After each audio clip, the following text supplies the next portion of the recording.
question. Was getting into a showmance ever a part of your plan from the start? I mean, I know me. So going into this, I knew that a showmance was going to be a real possibility.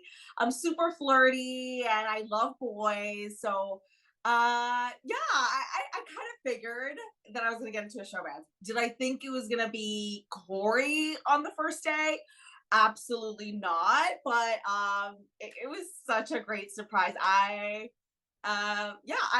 love Corey, and I didn't think after meeting everyone on the first date, Corey was probably the last guy I thought I was ever going to be in a showmance with, just because of like age and him being like a student. I didn't think we would click so well, but I'm so glad that we started talking on like day like 12. We started talking late in the season, and I I think things worked out. Everything's great, right? I don't know. Awesome.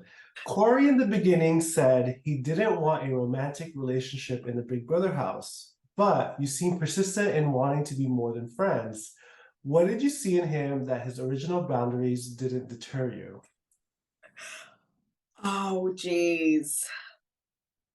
Uh, yeah, I mean, Corey and I were started off as allies and allies only, right? When he came to me with a final two, I had already like developed a little crush on him. So I was like, okay, yay, final two, but like, are you gonna kiss me or not? Right? Like, what's the vibe here? We just clicked so well, and I love talking to him in a house full of just like annoying, obnoxious people. He was like the one person that I like didn't feel like overwhelmed with. I could just sit with him, and it was actually relaxing. I didn't feel I didn't feel the pressure of the game and all of these different factors, right? When I was speaking to him, it was I guess I was persistent, right? Maybe just a little bit. He told me that his boundaries were cuddling, and I was like, well, let's see if that how true that is, right? I It's just something about him. I don't know. You got to meet Corey. He's literally the funniest guy I have ever met, and I in a house full of like really funny people, him being the funniest is like a big deal. He's so funny, he's so witty, he's so intelligent, and I just knew that I had to get to know him more, and I wanted more. I don't know. How do you want fans to remember your game this season? Wait, sorry, what was the question? How do you want fans to remember your game this season? Okay. I want fans to remember my game this season as, I don't know, hopefully not just someone that was being carried to the end. I know how annoying that is to watch when someone's just like, especially when someone's not winning competitions, they're just they're just going with the flow of things, or floating around and going to whoever's in power. I'm really hoping that's not what the fans saw or perceived. I really was trying at the beginning to lay low. I know how this game works, and I know that creating alliances and like making all these big game moves at the beginning can cause you to have a big target on your back. And I really wanted to make it beyond the first few weeks. So yeah, I try to be as strategic as I could be with what I have, with what I had, right? So like at the beginning I was trying to lay low, and then once we revved it up and we were like halfway through the season, I was just making it week by week, trying to maneuver as best as I could. It's just so hard. I hope fans know that it's a hard. It is so difficult week by week. There's just so much pressure and so much stress. I hope I handled it. I thought I handled it well. I hope the fans saw that. Please explain to us what was happening in the house in the moments before your eviction. Oh my God, complete chaos right before my eviction. Everything was happening so fast. I had just been on the block next to Blue. So that felt like a whirlwind of emotions, right? She had just been sort of blindsided, and a double eviction, never easy. The first one wasn't easy, and there were like 11 people in the house then. This one with 6 people was even harder. Everything was happening so fast. When Bowie Jane won, I really thought I had a chance, right? I had been trying to get closer to her all week and try to be like her bestie in this game, but overall I just couldn't convince her to not put me up. And I told her, when she told me that I was going up next to Felicia, I told her, I was like, Bowie, if you put me up, I'm going home. They're going to evict me. They talking about Matt and Jag, because I knew what their plans were, right? Blue was out the door. I was definitely next on their list. Um, I just couldn't do anything. It was just heartbreaking, and I didn't think that I was going to be that overwhelmed with like my emotions. I was just begging and pleading Matt and Jag, like, please, please, I'll keep you guys safe. I'll do anything. Please keep me in. And Jag couldn't even look at me. So I knew then that there was nothing I could do, and that was the end. That was the end for me. Outside of your and Corey's evictions, when were you most frustrated you didn't have the power to shift the game? Um, Definitely so I was definitely, after me and Corey's blindside, definitely the most frustrated last night during my eviction.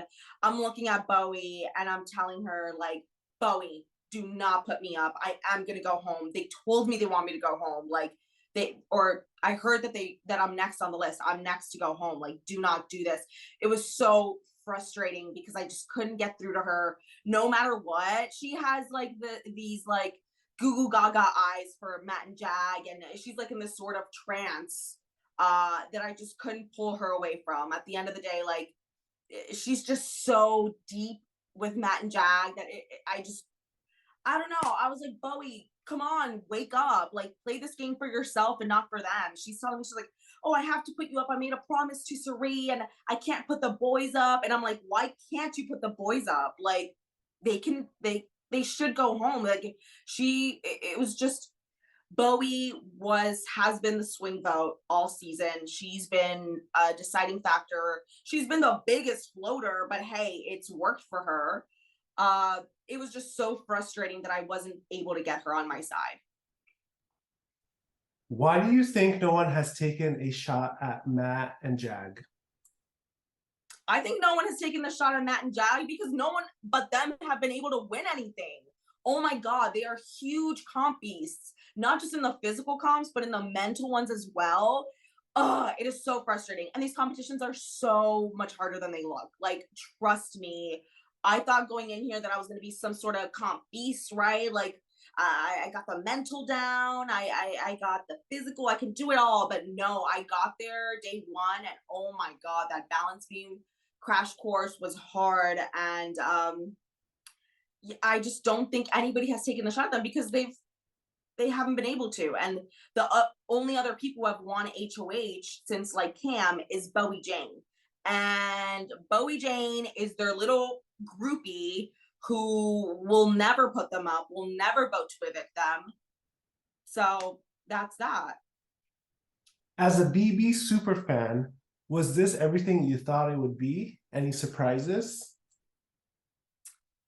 Oh my God. As a super fan, this has been like more than I could have ever dreamed of. Oh, every day I would wake up, even in like even on the hard days, I would wake up and I'd be like, I cannot believe I'm in the Big Brother house. And I'd look at the cameras, look at the mirrors, hear the people in the walls, and I was like, oh my God, like, I'm actually here. Literally every single day I would wake up and be just so grateful that I got to play this game, that I got to be in the house. As like as stressful as it is, it's my dream, and it came true, and I cannot believe that. Any surprises? I mean, I'm surprised at how cold the house is. It is cold, like freezing, like sweatpants, sweater, jacket on top of that. Bowie Jane was wearing her parka all summer long because it's just so freezing in there. Um, what else surprised me? I mean, the fluorescent lights are like it's like you're in a set and you feel like you're. I was surprised at how easily you forget that there are cameras around. Truly, like eventually it just becomes your home. And the last 86 days, that has just been my life. And I really didn't think about, how like every move of mine was being like watched until like I'm going into the storage room. And as soon as I'm going to go reach for the button to request for the storage room to open, it opens up for me. And I'm like, oh my God, like they're watching. I forget. Um, but it's been such an incredible experience. I can't believe that this happened to me. It literally feels so surreal to be back in like real life and be able to control like my own light switch is weird. Looking in the mirror and knowing that there's no camera behind it is so weird and trippy right now, but it was great. I loved it. It was an amazing experience. How would you have played the game had you not met Corey? What had I not met Corey, this game would have been 100 times harder. Corey was my rock in the game. Like he, again, I was surrounded by so much chaos and stress. Corey was the person that I could actually like sit down and just talk to and talk non-game to and just relax and be myself and not feel like I'm being like manipulated or lied to or being talked to just for the sake of game purposes. So if he wouldn't have been there, oh my God, it would have been so much harder. But I definitely would have done it. I would have done my best. I'm so glad that Corey was there though, uh, to help me out, to help each other out. I hope that I was able to help him in this game as well, just as he helped me. How much of Jag and Matt's success in the game do you credit to their competition wins versus strategy? Well, first off, let's start off with Jag wouldn't even be in the game if it weren't for Matt's path to power win, right? So Jag was a huge target from the beginning for really no reason, for winning Cockadoodle Zoom, I guess. But Jag was a target from the start. He wouldn't have made it this far without Matt's path to power win. I think Matt and Jag are still in the game, a little bit of both. But I mean, at this point in the game, it's so late in the game, competition wins are everything. And they have just been dominating veto after veto. Jag, I think, has like 7 wins, 2 HOHs, 5 vetoes. That is insane. Matt has now 3 vetoes. They're comp beasts. And they've played it. They've played it really well, and they made the right move, evicting Corey last week, evicting me this week, because we were definitely going to come after them the second we got the chance. It's been a bit of both, but they're doing great. They're great players. I guess I'll admit. Do you think Bowie Jane will regret nominating you? Bowie Jane will regret nominating me if Matt and Jag tell her to regret nominating me. She's a little puppy dog fangirl. She doesn't have any thoughts of her own. I am really salty about my eviction, obviously, still, but like, I mean, she'll see when they turn their back on her and get her evicted that they aren't who they say they are, and they're not loyal to her in the way that she thinks. I don't know. She'll see. She'll see. Because at the end of the day, I do think that Matt and Jag have a final four with Sari and Felicia. I mean, it would be the smartest thing to do, right? For them to pair up with the other duo, who I'm sure in their eyes are weak competitors, and they can take on in the final four. So I'm sure that Bowie Jane is the next one on their list. We'll see what happens.